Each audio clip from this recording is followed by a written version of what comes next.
I've set up this audio box. I've plugged my guitar in here. Just show you. I've plugged my XLR microphone that requires phantom power. Show you what it looks like there. Pin at the bottom. Single pin. Push it fully on. Now I've got 48 volt phantom power here, but it will require me to plug this in first of all. Of course I've got all these here positioned to 12 o'clock. Now the USB lead here comes out the back and connects into the computer, but I haven't got it connected yet because you don't do that before you install the software. I've got my earphones plugged in here and I've had to use an adapter on them. Look. Step that up. See that? So I'll plug that in first and then I've plugged that in after. So we're ready to go there as far as the setup is concerned. Once I've pressed this, I've got my 48 volt power. My neck, as you can see, is not switched on yet. Now I've dug the instruction manual out. First of all, setting it up, okay? So after inserting the installation CD into your CD-ROM drive, the Audiobox USB installer will take you through each step of the installation process. Please read each message carefully, ensuring especially you do not connect the Audiobox USB early. So where we go then. So we've got here the CD that came with it. I'm going to assume it's going to auto run. In the meantime, let me just show you the microphone. It's this. Hang on, this has just come up.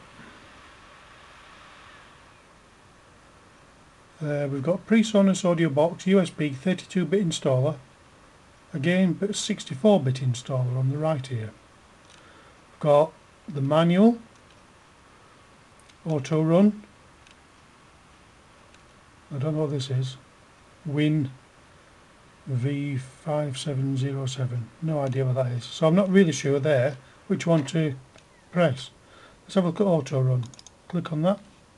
Doesn't do anything. Just gives you this gobbledygook. So I'm going to go for the Presonus Audiobox 32-bit installer. I'm going to assume it's that. Right, I've double clicked on it. I've got all this gobbledygook. That one seems to be highlighted, set up, so let's double click on that. If you start this program, yes, I want to continue. Please choose your language, English. Install the driver. License agreement, yeah, we all click accept that. Install. When installing earlier drivers, didn't even know I had one. Please plug your USB audio device now to the computer if it's not already connected. So, let's bang that on. This might take a while.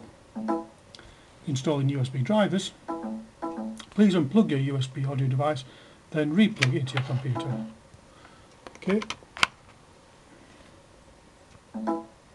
Installing USB drivers.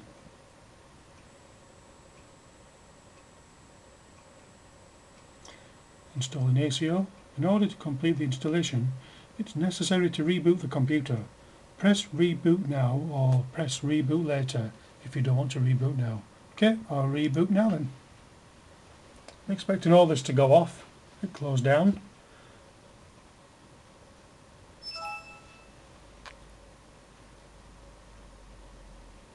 Right, we'll let it do its usual process. In the meantime, I just want to show you what I've got here. This is a Korg K-Oscillator Pro. It's a loop creator, very good. And as we know, we've got this red. Oh, now you can see here the red lights come on. Now that is because this USB universal serial bus, and the bus, it takes power to this, and it powers this, so it's known as bus powered. Now you'll notice obviously there's no electrical wires, so you don't need to plug this into your electric mains. It just plugs into your USB, which is very convenient. And we're just booting back up here.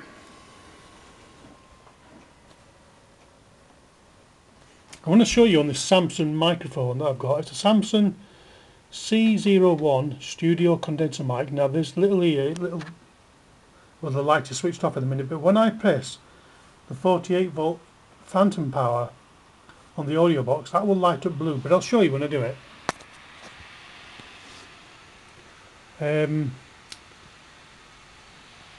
My headphones I've actually got just hanging up there, and that's all the lead for the microphone.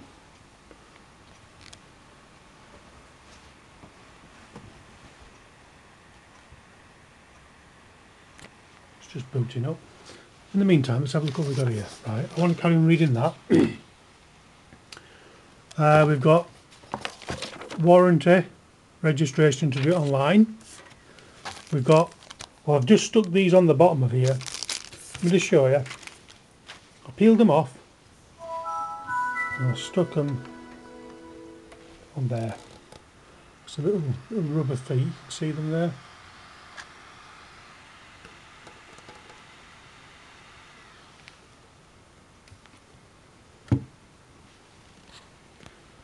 And the instruction manual to go through, and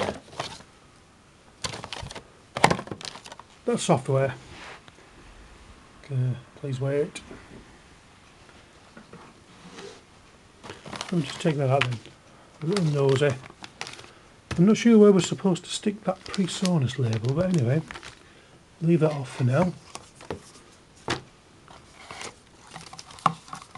That's what I want next. Now I've got on here Mixcraft 5 or 5.1. That's my digital audio workstation that I'm using at the minute. But I may well put this in because apparently this is a very good digital audio workstation alternative, and it's obviously geared round to working with this audio box too. So I may give that a try. I'm assuming it's a full version one. What else we got? Just take them out a minute.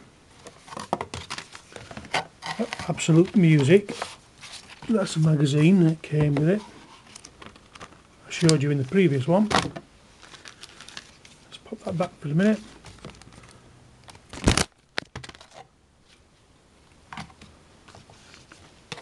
Right. Let me put that in first. And that. Now we're back on.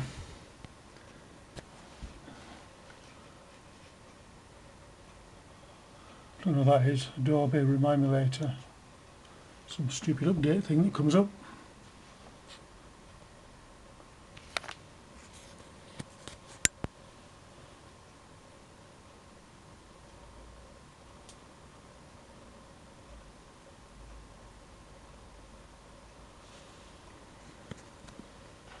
Just ignore that.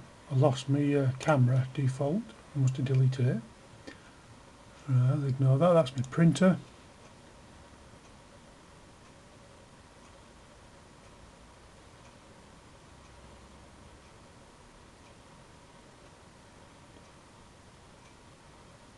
I'm just looking to see if there's any icons come up here. I can't see any new ones.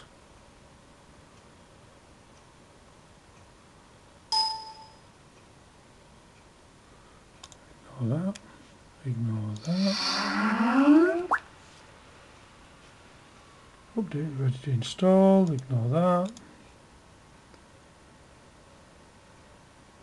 Anyway, I'm just going to show you Mixcraft 5 while we're waiting.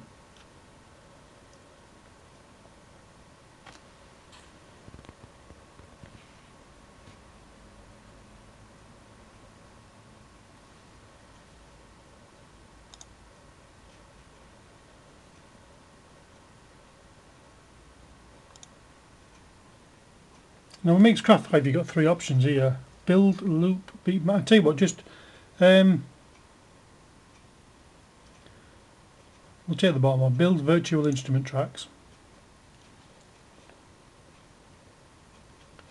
And I'll show you that some other time. I'll just shrink it to the bottom. And nothing's happened here, nothing's come up, so okay, I'm just assuming now this is ready to use. So I'm obviously going to open up Mixcraft, use Mixcraft to test my microphone. In fact, let me just put that 48 volt phantom power on, you'll see that's turned